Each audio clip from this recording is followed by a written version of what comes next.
Hello and welcome to Tamil Aspens club. So நம்ம சேனலில் பார்த்தீங்கன்னா நம்ம சீரியஸாக சில வீடியோஸ் நம்ம பார்த்துருப்போம்.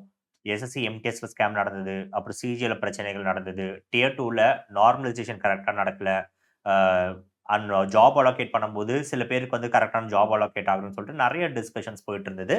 நான் ஆல்ரெடி அந்த சில வீடியோஸில் சொல்லியிருந்தேன். இந்த மாதிரி பிரச்சனைகள் வரும்போது ஆல்ரெடி எக்ஸிஸ்டிங் ஸ்டூடெண்ட்ஸ் மட்டும் கிடையாமல் இதுக்கப்புறம் வரக்கூடிய ஸ்டூடெண்ட்ஸுமே இது பாதிக்கும்னு சொல்லியிருந்தேன்.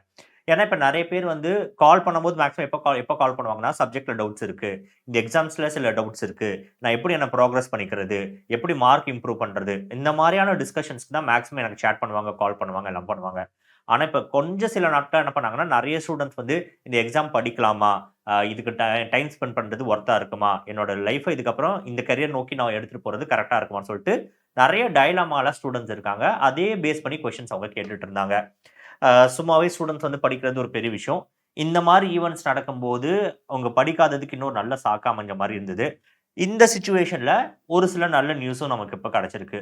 நம்ம நேத்து டெலகிராம் சேனல்ல வந்துட்டு ஒரு ட்விட்டர் கேம்பெயின் நடத்துறதா நம்ம போட்டிருந்தோம். இந்த மாரி எஸ்எஸ்சில ரிஃபர்மேஷன்ஸ் கொண்டு வரணும்னு சொல்லிட்டு கோரிக்கைகள் வச்சு எஸ்எஸ்சி ட்விட்டர்ல வந்து கேம்பெயின்ஸ் வந்து நடத்துறதா நம்ம சொல்லியிருந்தோம்.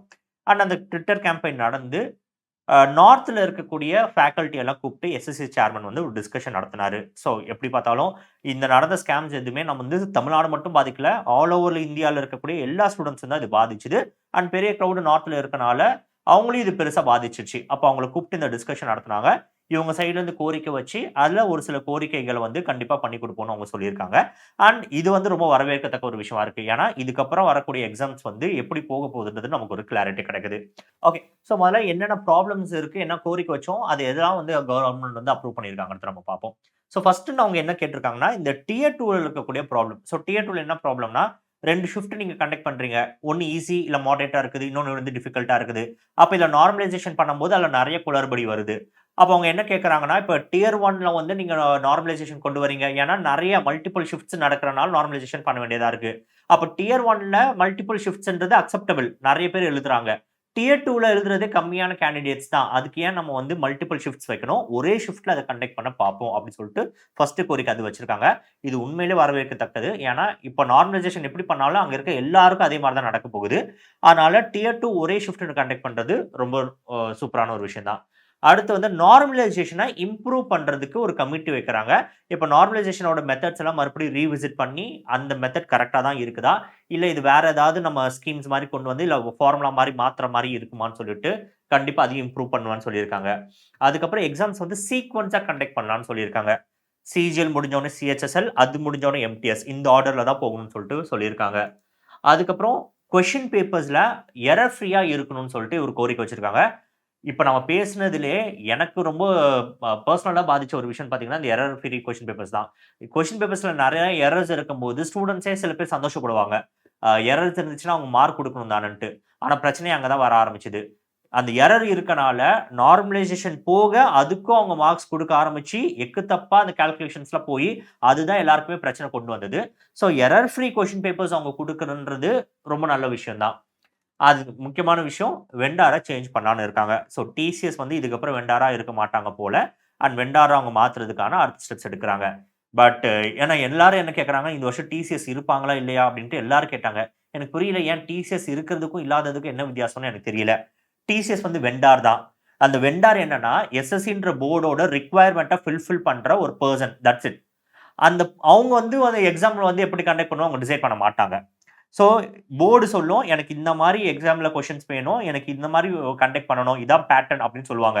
அத வந்து டிசிஎஸ் வந்து ஃபுல்ஃபில் பண்ணி குடுப்பாங்க. ஸோ ஏதோ டிசிஎஸ் தான் இதுக்கப்புறம் எக்ஸாம் இதுவரைக்கும் கண்டக்ட் பண்ணிட்டு இருந்த மாரியும், இப்போ மாறுறனால வந்து பெருசா வேற எதுவும் மாத்துற மாரியும் அப்படி எதுவுமே கிடையாது. வெண்டார் மாத்துறனால எக்ஸாம்ல ஒரு பெரிய சேஞ்ச் வரும்ன்றத இல்லவே இல்ல. ஏன்னா 2018க்கு முன்னாடியும் சரி, அதுக்கப்புறமும் சரி, பெருசா எந்த ஒரு வித்தியாசமும் வந்ததே கிடையாது. எஸ்எஸ்சியா டிசைட் பண்ணி, நான் இந்த மாரி பேட்டர்ன் மாத்தப் போறேன். இந்த லெவல் ஆஃப் கொஸ்டின்ஸ் மாத்தப் போறேன். இது இப்படி தான் நீங்க கண்டக்ட் பண்ணணும் இன்ஸ்ட்ரக்ஷன் குடுக்குற வரைக்கும், வெண்டார்னால ஒரு மூவ் எடுக்க முடியாது. ஸோ வெண்டார் சேஞ்ச்ன்றது எவ்வளோ தூரத்துக்கு நமக்கு அ நீங்க நெனைக்கிற மாரி ஒரு பெரிய சேஞ்ச் கொண்டு வரும்ன்றது எங்களுக்கு தெரியல.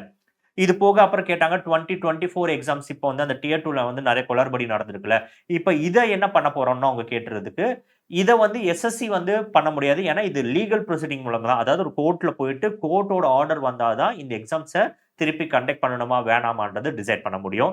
ஸோ 2024 எக்ஸாம் பொறுத்த வரைக்கும் இப்போ கோர்ட்ல இருக்கக்கூடிய கேஸஸோட நிலுவை என்னன்றது தெரிஞ்சு தான் அத வந்து கொண்டு வருவாங்க. பட் 2025 எக்ஸாம்ஸ்ல இப்ப நான் சொன்ன சேஞ்சஸ் எல்லாமே வரும். அண்ட் பிரிப்பேர் பண்ணக்கூடிய ஸ்டூடண்ட்ஸ் எல்லாருக்குமே மேபி இது ஒரு மைண்ட்ல ஒரு சின்ன விஷயம் உறுத்துக்கிட்டே இருந்திருக்கும். நம்ம இது பண்றது சரியா தப்பான்னு சொல்லிட்டு. அஃப்கோர்ஸ் அவங்க பண்ண தப்பு அவங்களே சரி கட்ட ஆரம்பிச்சுட்டாங்க. பட் நம்ம பண்ற தப்பையும் நம்ம சரி கட்டி தான் ஆகணும். படிக்காம உட்கார்ந்துகிட்டு எல்லாத்துக்கும் ஒரு காரணம் சொல்லிட்டு இருக்க முடியாது. ஸோ பிரிப்பரேஷன்ஸ நீங்க கன்சிஸ்டன்ட்டா வச்சுக்கோங்க. இப்ப இந்த டிஸ்கஷன இதோட விட்டுருவோம்.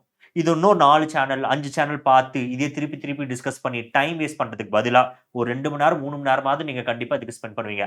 அதுக்கு பதிலா ஏதாவது பிஒய்க்யூ எடுத்து உட்கார்ந்து சால்வ் பண்ணாலே நமக்கு ஒரு ப்ராக்ரஸ் கிடைக்க ஆரம்பிக்கும். ஸோ ப்ராக்ரஸ நோக்கி நம்மளோட எஃபோர்ட்ஸ போடுவோம். இந்த மாரியான டிஸ்கஷன்ஸ் நம்ம இதோட விடுவோம். ஓகேவா? ஸோ இது போக உங்களுக்கு ஏதாவது டவுட்ஸ் இருந்துச்சுன்னா, நம்ம டெலகிராம் சேனல் நான் டிஸ்கிரிப்ஷன்ல குடுத்துருக்கேன். அதுல நீங்க ஜாயின் பண்ணிக்கலாம். சேனல சப்ஸ்கிரைப் பண்ணாம இருக்கவங்க சப்ஸ்கிரைப் பண்ணிடுங்க. Thank you.